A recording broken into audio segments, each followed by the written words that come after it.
우리 교회가 지키는 절기 중에서 가장 커다란 것은 바로 교회력이라는 달력입니다.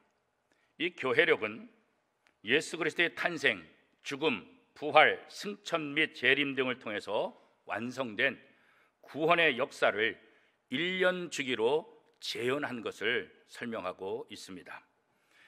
교회력의 시작점은 예수님께서 이 땅에 오시는 것을 준비하는 대림절부터 시작이 됩니다. 일반적으로 11월 30일을 기준으로 해서 가까운 주일이 대림절 첫 번째 주일이 되기 시작합니다. 대림절을 통해서 성탄절, 성탄절 이후에 주현절, 제2의 수요일, 사순절, 그리고 종료주일, 순환절, 세종목요일, 성금요일, 부활절, 승천일, 성령 강림절, 삼일체 주일, 이렇게 예수님과 관련된 절기들을 1년 동안 반복해서 지키는 것을 우리는 교회력이다 이렇게 이야기를 하고 있습니다.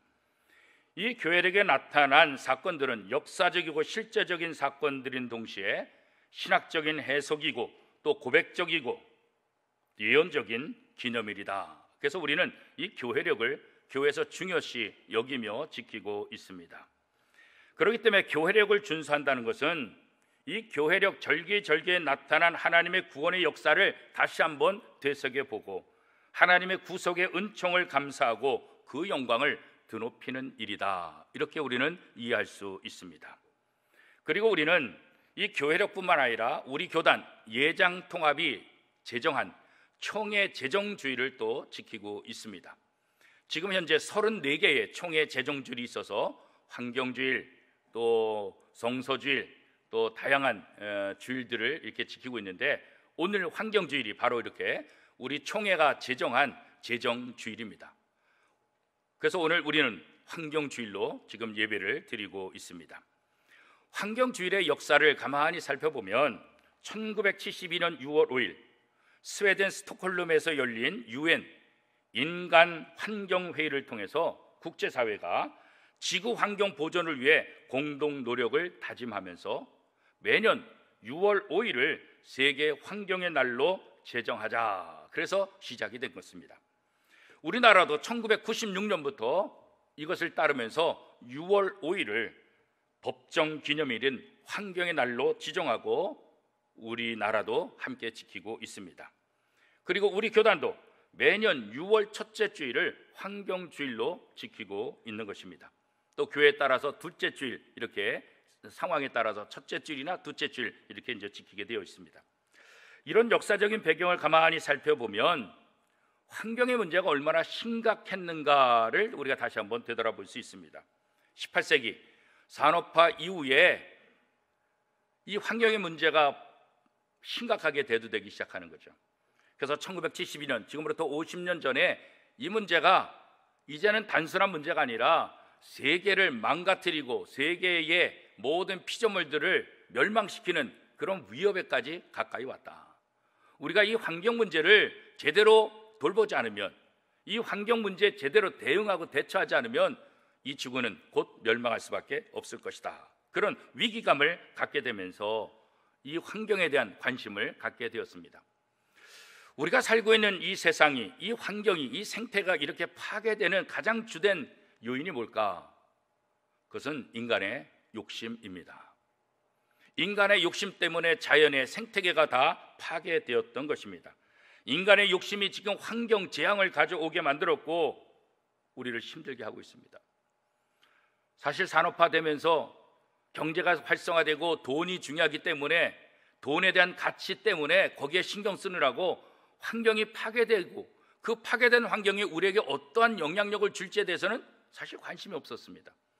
그리고 환경 파괴가 우리에게 이렇게 위험이 될 줄로 상상도 할 수 없었던 거죠. 이제 이 환경의 위기를, 환경의 재앙을 우리가 당하면서도 여전히 우리는 욕심을 버리지 않고 있다는 것입니다. 예수님께서는 마태복음 7장 13절 14절에서 좁은 문으로 들어가라, 멸망으로 인도하는 문은 크고 그 길이 넓어 그리로 들어가는 자가 많고 생명으로 인도하는 문은 좁고 길이 협착하여 찾는 자가 적음이라, 이렇게 경고하셨습니다. 그런데도 사람들은 예수님의 이 말씀을 어기고 넓은 길에서 생명의 길을 찾겠다고 난리들을 치고 있습니다. 환경을 파괴하면서도 어떻게 환경을 보존하고 우리 인류가 멸망하지 않을까, 그런 생각들을 하는 거예요. 우리가 2마리 토끼를 잡는다, 그런 얘기 하잖아요. 환경을 파괴하면서도 우리가 잘 사는 것, 환경을 파괴하면서도 환경이 보존되기를 바라는 이 엉뚱한 생각들, 이 욕심들이 여전히 우리 속에 남아 있다는 것입니다.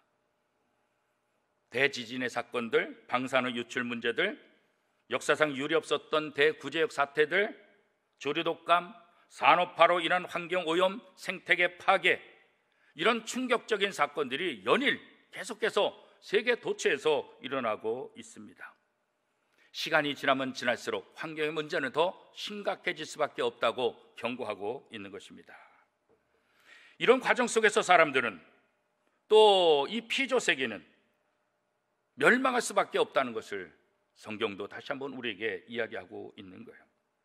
눈에 보이는 생명뿐 아니라 눈에 보이지 않는 생명들이 소리 없이 사라지는 거예요. 우리가 알지도 못하는 생명체들이 얼마나 사라지는지 몰라요. 우리가 알지 못하는 생명체들이 사라지면서 우리 인간에게 어마어마한 피해들을 주고 있는데 우린 그걸 느끼지 못하고 있는 거죠. 생명이 존재한다는 것은 쉽지 않은 거잖아요. 한 아이가 태어나기 위해서도 엄마의 뱃속에서 10달 동안 고통의 그 산고의 그 노력을 통해서 생명이 태어나는 거잖아요. 나무 한 그루가 큰 나무가 될 때까지 한순간에 쑥쑥 자라는 거 아니잖아요. 아름다운 자연이 그렇게 아름다워질 수 있는 것은 한순간에 만들어지는 것이 아니에요. 수십 년, 수백 년, 수천 년을 이루면서 아름다운 자연을 이뤄갈 수 있는 거예요. 그런데 우리의 욕심들이 이 모든 환경을, 생태계를 파괴시키고 있다는 거죠. 오늘 본문을 우리 인간의 입장이 아니라 피조물들의 입장에서 바라보면서 오늘 본문을 다시 한번 읽어봤으면 좋겠어요. 피조물들은 멸망의 사슬에 묶여서 신음하며 진통을 겪고 있고 하나님의 자녀들이 나타나기를 간절히 기다리고 있다. 그리고 하나님의 자녀들이 나타나기까지 피조물들이 겪는 고통은 제 뜻이 아니라 하나님의 뜻이라고 말한다. 어떤 뜻일까? 어떤 목적을 위해서 하나님은 피조물들을 고통받도록 하신 것일까? 그것은 성령을 첫 선물로 받은 우리가 하나님의 자녀가 되는 날과 우리 몸이 해방되는 날, 즉 구원의 날이 실현되도록 하기 위해서이다. 그 날이 되면 피조물도 멸망의 사슬에서 풀려나 하나님의 자녀들이 누리는 영광스러운 자유에 참여하게 될 수 있을 것이다. 그 날이 되면 피조물도 영광스러운 자유를 얻게 되는데 거기에 희망을 걸고 신음하며 살고 있는 것이다. 피조물의 고난은 인간의 구원을 위한 대속적인 성격을 지닌다고 사도 바울은 이야기하고 있는 것입니다. 성경에 보면 인간이 죄를 짓고 하나님의 심판을 받게 됩니다. 인간이 하나님의 심판을 받을 때 인간만 심판받느냐? 그렇지 않았어요. 인간이 죄를 짓고 인간이 심판받을 때는 함께 심판받는 것이 있었는데 그게 뭐예요? 피조세계들이. 그 대표적인 것이 바로 노아의 홍수 아니겠습니까? 인간들이 죄를 짓고 더 이상 차마 하나님이 기다릴 수 없어서 더 이상 이대로 내버려두면 안 되겠다고 생각하셔서 홍수로 인류를 심판하시겠다. 그렇지만 노아의 방주를 통해서 누구든지 노아의 방주에 들어온 사람은 살 것이다. 그러나 노아와 그의 가족들만 노아의 방주에 들어갔지 세상에 어떤 사람도 노아의 방주에 들어간 사람은 없어요. 결국 하나님은 비가 내리게 하시고 150일 동안 땅에 충만해. 결국 모든 산봉우리 위에까지 물이 다 잠겼더라. 노아의 가족 외의 모든 인간들은 다 죽을 수밖에 없었어요. 그런데 사람들만 죽었나요? 이 땅에 있는 모든 짐승들도 다 죽었어요. 모든 자연 피조세계도 다 물에 잠겨서 다 죽고 마는 거예요. 피조세계가 뭘 잘못했어요? 동물들이 무슨 죄를 저질렀어요? 인간의 죄악이 짐승들을 죽게 하고 인간의 죄악이 모든 자연을 다 죽게 만든 거죠. 소돔과 고모라 성이 불바다로 멸망받을 때 그 사람들만 죽은 것이 아니라 소돔과 고모라 성에는 모든 가축들이, 짐승들이 함께 다 불타 죽었다고. 거기 있는 짐승들이 무슨 죄를 졌을까요? 소돔과 고모라 성의 그 죄악들이 사람들만 아니라 모든 피조세계 가축들까지도 그 재앙을 함께 받은 것을 우리가 너무나 잘 알고 있지 않습니까? 신명기 13장 16절 17절 말씀입니다. 또 그 속에서 빼앗아 차지한 물건을 다 거리에 모아놓고 그 성읍과 그 탈취한 전부를 불살라 네 하나님 여호와께 드릴지니 그 성읍은 영구히 폐허가 되어 다시는 건축되지 아니할 것이라. 너는 이 진멸한 물건을 조금도 내 손에 대지 말라. 그리하면 여호와께서 그의 진노를 그치시고 너를 긍휼히 여기시고 자비를 도와사 내 조상들에게 맹세하신 같이 너를 번성하게 하실 것이라. 무슨 말입니까? 하나님께서 죄를 지은 성읍을 사람이든 가축이든 모든 전리품이든 상관없이 다 불에 태워 진멸시키라, 그렇게 말씀하고, 인간의 죄악으로 인간이 타락했는데 가축이건 전리품까지도 다 불태워 없애라. 인간이 아닌 피조물의 입장에서 보면 너무나 억울하잖아요. 내가 무슨 죄를 졌길래 저 인간들의 죄 때문에 내가 함께 고통당하냐고.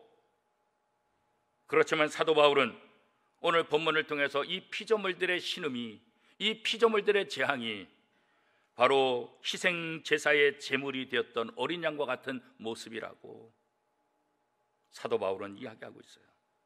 피조물의 고난은 우리 인간을 구원하기 위해 하나님께서 그들을 거룩한 제물로 삼았기 때문이라고, 그래서 주어진 피조물의 고난이라고 얘기하고 있어요. 오늘 본문 로마서 8장 20절 말씀입니다. 피조물이 허무한 데 굴복하는 것은 자기 뜻이 아니요 오직 굴복하게 하시는 이로 말미암음이라. 하나님께서 피조물이 그 희생을 감당하도록 허락하셔서 피조물들이 그 희생을 감당하는 것이라고 말씀하고 있는 거예요. 그러고 보면 피조물들은 죄인인 우리를 구원하기 위해서 자신을 희생하는 고마운 존재들 아닙니까? 인간이 하나님께 등을 돌리고 욕망을 향해 나아갈 때 하나님은 그 방향을 되돌리기 위해서 매를 드시는데, 그 심판 때 이 피조세계가 우리를 대신해서 우리와 함께 고통의 그 아픔을 당하게 된다는 것이죠. 하나님이 아버지라고 한다면 이 세상의 피조세계는 어머니와 같다는 거예요. 인간을 품고 자신을 희생함으로써 피조세계가 신음하고 호소한다는 거예요. 죄악된 인간들이 어떻게든지 빨리 하나님의 자녀로 회복하라고, 주어진 하나님의 형상대로 다시 회복하라고 자연이 아파하고 있다는 거예요. 탄식하며 침묵의 눈물을 흘리고 있다는 것이죠. 마치 산모가 새 생명을 탄생하기 위해 애쓰는 수고처럼 이 피조물의 고난은 새로운 인간, 하나님의 자녀들을 출산하는 해산의 고통과 같다고 사도 바울은 표현하고 있는 것입니다. 그러므로 오늘 우리는 눈앞에서 벌어지는 환경 재앙을 바라보면서 먼저 우리 자신을 되돌아보아야 할 줄 압니다. 내가 하나님의 자녀로 예수 그리스도의 보혈로 새로운 존재가 된 자로서 내가 하나님 앞에 온전하게 서 있는가, 올바르게 서 있는가, 바른 길을 가고 있는가, 이거 되돌아봐야 하는 것입니다. 욕심을 따라 죄 가운데 살며 죽음을 불러오고 있지 않는지 우리의 삶을 되돌아봐야 돼요. 내가 걸어가는 길이 욕심의 길이 아닌가, 내가 걸어가는 길이 불구덩이로 들어가는 그 길이 아닌가, 이거 생각해 봐야 된다는 거예요. 처참한 환경 재앙, 그 누구의 책임이 아니라 바로 나의 욕심으로부터 나왔다는 사실을 우리가 기억해야 됩니다. 피조물들의 눈물과 절망과 신음이 나의 탐욕 때문에, 내가 탐욕스럽게 살기 때문에 왔다는 것을 깊이 깨달아야 된다는 것입니다. 뿐만 아니라 우리는 피조세계와 더불어 한몸 공동체임을 느껴야 합니다. 하나님은 에덴 동산을 창조하시고 그 후에 아담과 하와를 창조하셨어요. 공존하게 하셨다고. 피조세계가 없는 인간, 세상에 없는 인간이 어떻게 살아갈 수 있겠어요? 그렇죠? 하나님은 피조세계를 창조하시고 인간이 거기서 그 피조세계들과 함께 공존하며 함께 아름다운 삶을 살기를 원하셨던 거예요. 그런데 우리 욕심 때문에 이 모든 것들이 다 무너지기 시작하는 거예요. 이 세상의 모든 생명체들은 이 땅에 태어나서 자기의 갈 길을 너무나 잘 알아요. 자기의 역할을 너무나 잘 알아요. 그런데 가장 모범이 될 인간들은 자기의 길을 모르는 거예요. 자기가 해야 될 일을 모르는 거예요. 하나님의 말씀을 거역하며 살아가는 거예요. 아니, 하나님이 되려고 하는 거예요. 하나님이 되고자 하는 이 욕망 때문에 이 세상은 점점 황폐해져 가고 있다는 거예요.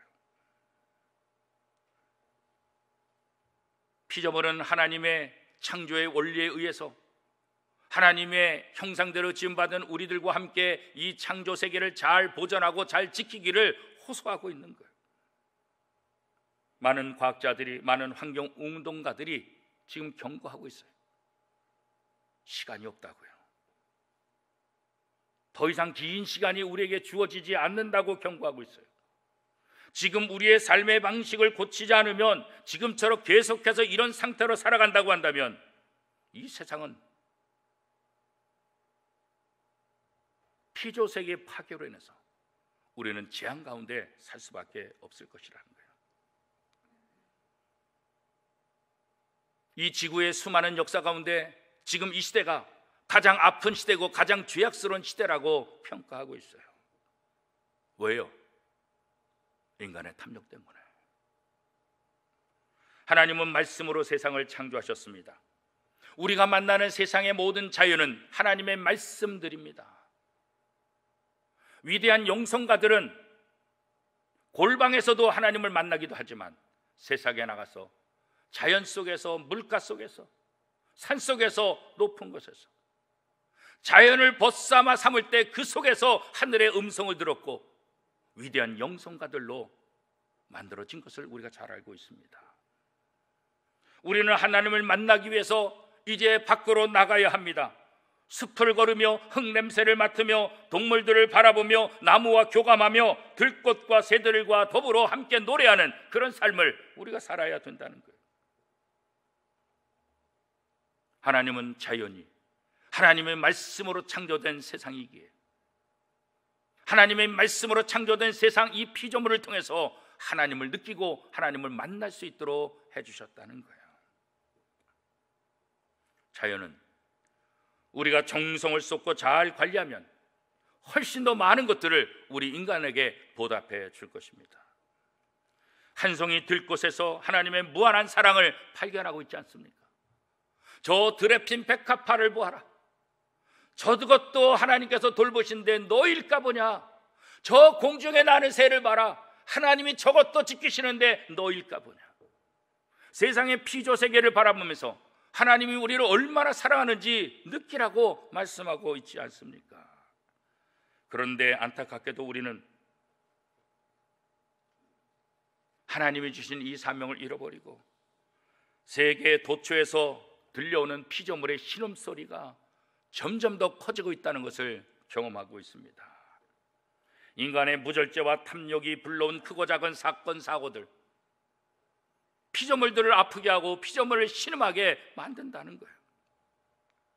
이제 우리가 우리의 욕심과 우리의 욕망과 우리의 가치만을 위해서 살 것이 아니라 하나님이 만드신 피조물, 피조세계들, 그들의 신음소리를 한번 들어봐야 된다는 거죠. 거기에 귀를 기울여야 된다는 거예요. 하나님이 창조하신 에덴 동산, 그 에덴 동산을 창조하시고 아담에게 관리하게 하셨잖아요. 창세기 2장 15절 말씀에 보면 여호와 하나님이 그 사람을 이끌어 에덴 동산에 두어 그것을 경작하며 지키게 하시고, 모든 세상을 창조하시고 아담과 하와에게 이 모든 것들을 잘 관리하라, 보존하라 명령하셨어요. 그런데 우리는 어떻습니까? 아담과 하와는 자신의 욕심에 이끌려서 자신이 하나님이 되고자 하는 욕심 때문에 결국 에덴 동산에서 쫓겨나게 됐잖아요. 그 이후 아담의 후손들은 계속해서 욕심과 탐욕으로 인해서 피조세계를 망가뜨리고 있고 그 죄악은 오늘까지도 이어지고 있는 거죠. 욕심이. 야고보 1장 15절은 이렇게 말씀합니다. 욕심이 잉태한즉 죄를 낳고 죄가 장성한즉 사망을 낳느니라. 인류는 지금 생명 파괴로 인한 재앙을 바라보고 있습니다. 10년 전 2010년 11월에 발생한 구제역, 조류독감, 이 피해가 얼마나 컸었는지 우리는 너무나 잘 알고 있습니다. 소와 돼지 350만 마리가, 닭과 오리 600만 마리가 산채로 매장되었습니다. 이 구제역을 통해서 창조 질서를 파괴하고 생명을 함부로 다룬 인간의 탐욕에 대한 생명의 저항과 하나님의 경고를 우리는 느껴야 했던 것입니다. 이후에도 계속해서 여러 가지 사건을 통해서 수많은 아픔들을 우리는 겪고 있습니다.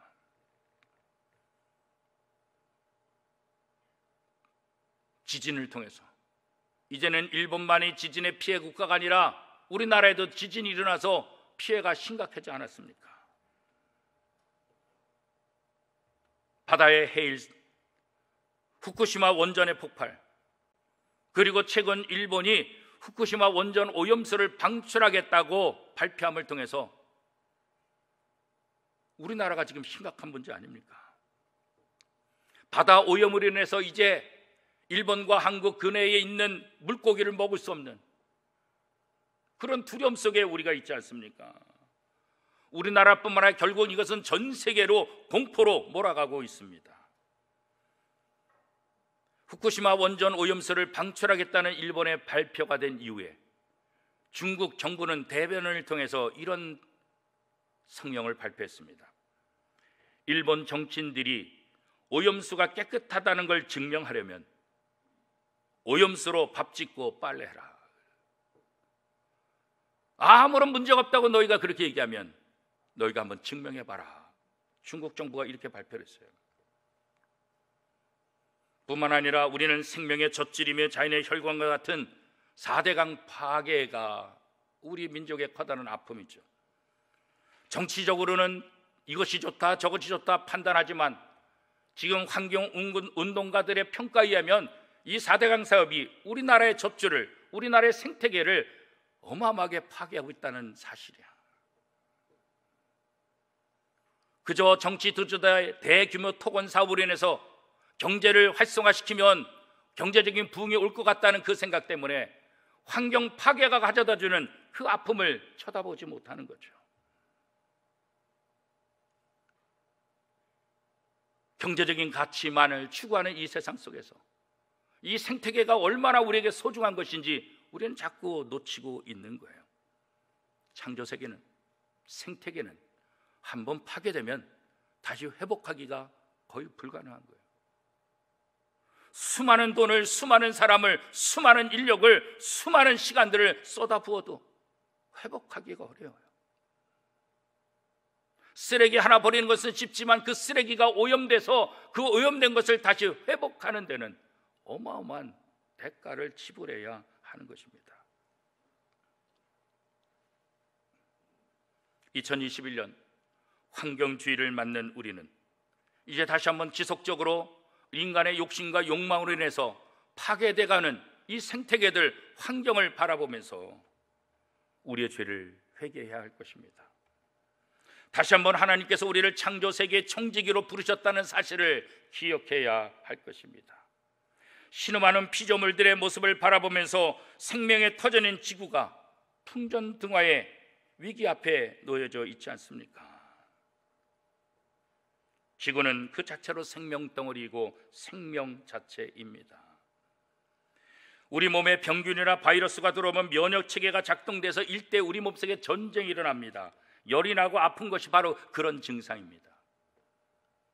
지금 코로나 백신 접종으로 인해서 어떤 분은 아무렇지도 않고, 어떤 분은 미열이 나고, 어떤 분은 하루가 아프고, 어떤 분은 이틀이 아프고, 어떤 분은 일주일 동안 속이 미식미식거리기도 하고, 어떤 분은 2주 동안도 후유증이 있어서 고통당하는 분들이 있습니다.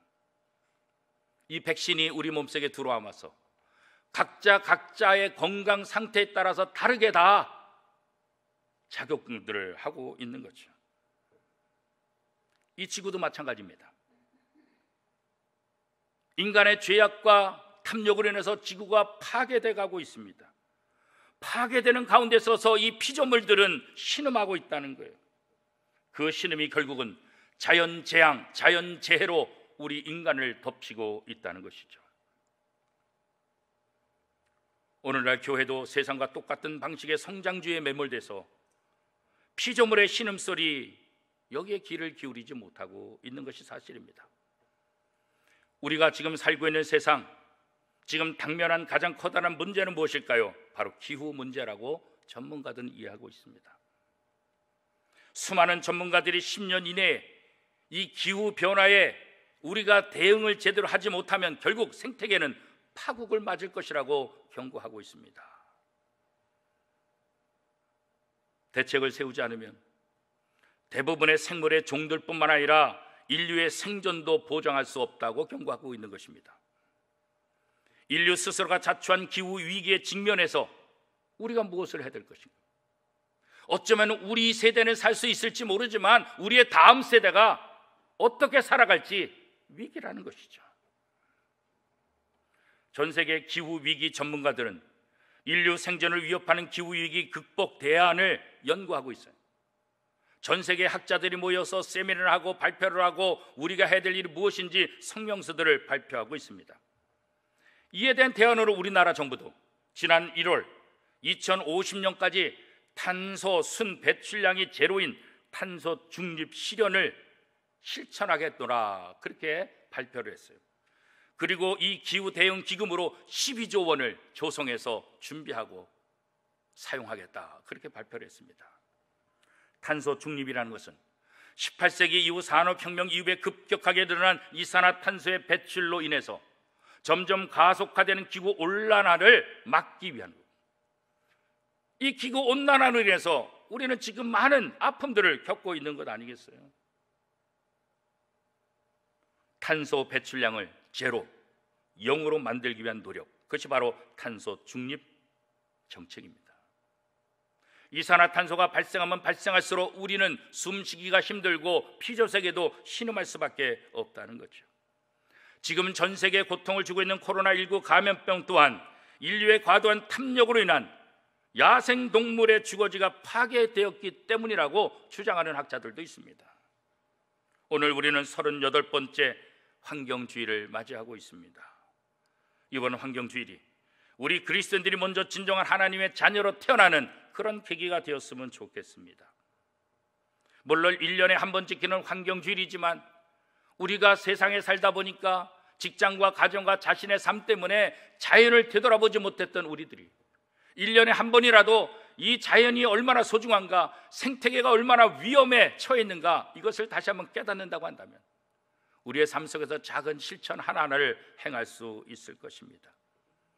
피조물의 신음하는 소리가 그저 신음하는 것이 아니라 우리를 향해서 함께 회복하자는 하늘의 소리로 우리는 받아들여야 할 것입니다.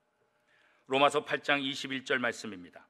그 바라는 것은 피조물도 썩어짐의 종노릇한 데서 해방되어 하나님의 자녀들의 영광의 자유에 이른 것이니라.